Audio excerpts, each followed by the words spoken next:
எல்லாருக்கும் வணக்கம். நாராயணியத்திலிருந்து ஒரு மிக மிக சக்தி வாய்ந்த கதைய, அதாவது அஜாமிலனின் கதையத்தான் நாம இன்னைக்கு பார்க்க போறோம். ஒரு வாழ்க்கை முழுக்க செஞ்ச பாவங்கள், ஆனா தெரியாம சொன்ன ஒரே ஒரு தெய்வீக பேரால மன்னிக்கப்படுமா? பகவானோட திருநாமத்தோட அளவற்ற சக்திய இதைவிட அழகா வேற எந்த கதையும் சொல்ல முடியாது. வாங்க, இந்த அற்புதமான கதைக்குள்ள நாமளும் பயணம் செய்வோம். கதைய ஆரம்பிக்கிறதுக்கு முன்னாடி உங்ககிட்ட ஒரு கேள்வி. ஒருத்தர் தன்னோட வாழ்நாள் புறா செஞ்ச எல்லா பாவத்தையும் ஒரே ஒரு வார்த்தையை உச்சரிக்கிறது மூலமா மன்னிக்க முடியுமா? முடியாதா? இந்த கேள்விதான் அஜாமிலனோட கதையோட மையப்புள்ளியே. முதல்ல இந்த கதையோட கதாநாயகனான அஜாமிலனை பத்தி தெரிஞ்சுக்கலாம். ரொம்பவே தர்மத்தோட பாதையில வாழ்ந்த ஒரு உத்தம பிராமணர் இவரு. அப்படிப்பட்டவர் எப்படி தான் வாழ்க்கையோட திசையையே மாத்திக்கிட்டாருன்னு புரிஞ்சுக்க அவரோட ஆரம்பகால வாழ்க்கை எப்படி இருந்துச்சுன்னு தெரிஞ்சுக்கிறது ரொம்ப முக்கியம். சரி, இப்போ தசகம் 22 இருந்து முதல் ஸ்லோகம்.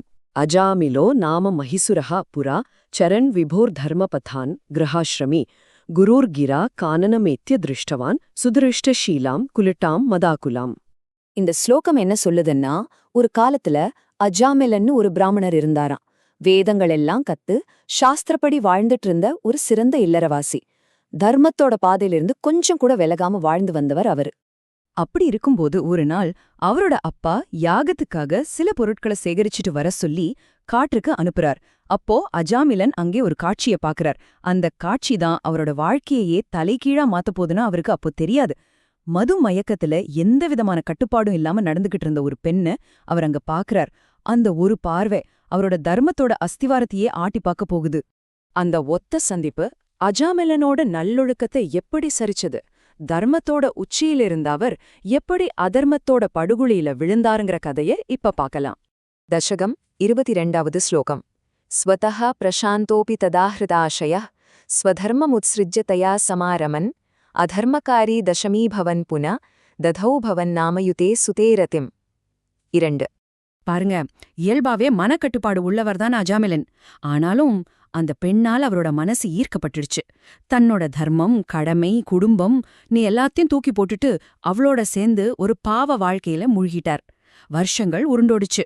அவருக்கு கடைசியா ஒரு மகன் பிறந்தான். ஏதோ பூர்வ புண்ணியத்தோட மிச்சம் இருந்ததாலையோ என்னவோ அந்த பையனுக்கு நாராயணான்னு பேர் வச்சார்.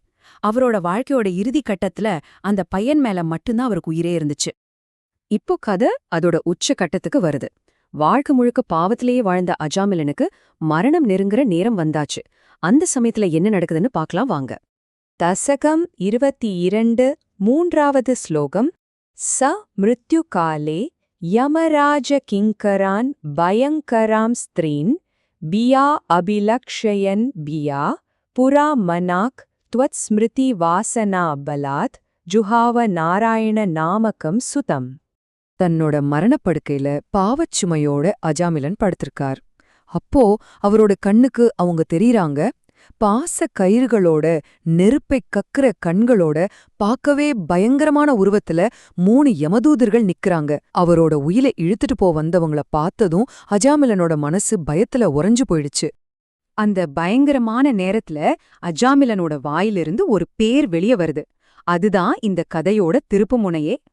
அந்த யமதூதர்களை பார்த்த அதிர்ச்சியிலையும் பயத்திலையும் அஜாமிலன் பக்கத்துல விளையாடிட்டு இருந்த தன்னோட செல்ல மகனை நாராயணான்னு சத்தமா கூப்பிடுறார். அவர் கூப்பிட்டது அவரோட பையனைத்தான். ஆனா அவர் உச்சரிச்சது என்னவோ பகவானோட திருநாமம்.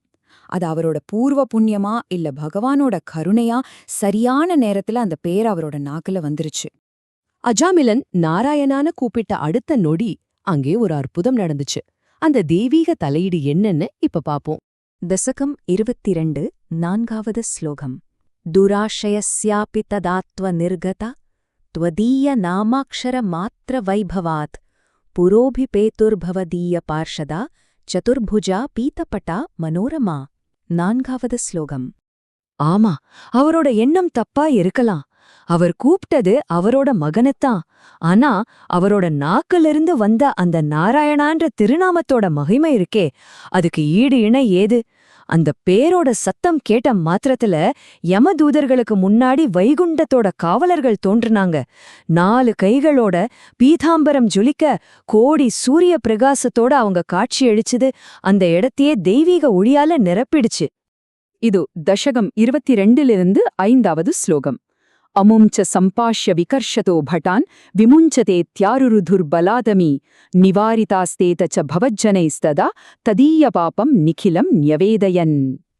யமதூதர்கள் அஜாமிலன அந்த பாசக்கயிற்றால கட்டி இழுக்க போனப்ப விஷ்ணுதூதர்கள் அவங்கள தடுத்து, நிறுத்துங்க, இவனை விட்டுடுங்க அப்படின்னு ரொம்ப கம்பீரமா கட்டளையிட்டாங்க. அப்போதான் தர்மத்தோட காவலர்களுக்கும் பகவானோட தொண்டர்களுக்கும் நடுவுல ஒரு பெரிய வாக்குவாதமே ஆரம்பிச்சது. யமதூதர்கள் அஜாமிலனோட பாவப்பட்டியல ஒண்ணு விடாம அடுக்கினாங்க. இதுக்கு விஷ்ணு தூதர்கள் என்ன பதில் சொல்லிருப்பாங்க? அத நாம அடுத்த பகுதியில பாப்போம். இந்த விளக்கத்தை பார்த்த உங்க எல்லாருக்கும் எங்களுடைய மனமார்ந்த நன்றி. ஞானகோஷ், நாங்க யாருன்னா ஆன்மீக ஞானத்தை பல மொழிகள்ல பகிர்ந்துக்கிற ஒரு சேனல். இப்போதைக்கு ஆங்கிலம், ஹிந்தி, மராட்டி, தமிழ், குஜராத்தி, மலையாளம் மற்றும் பெங்காலில வீடியோக்கள் இருக்கு. சீக்கிரமாவே இன்னும் பல முக்கிய மொழிகளையும் சேர்க்க போறோம்.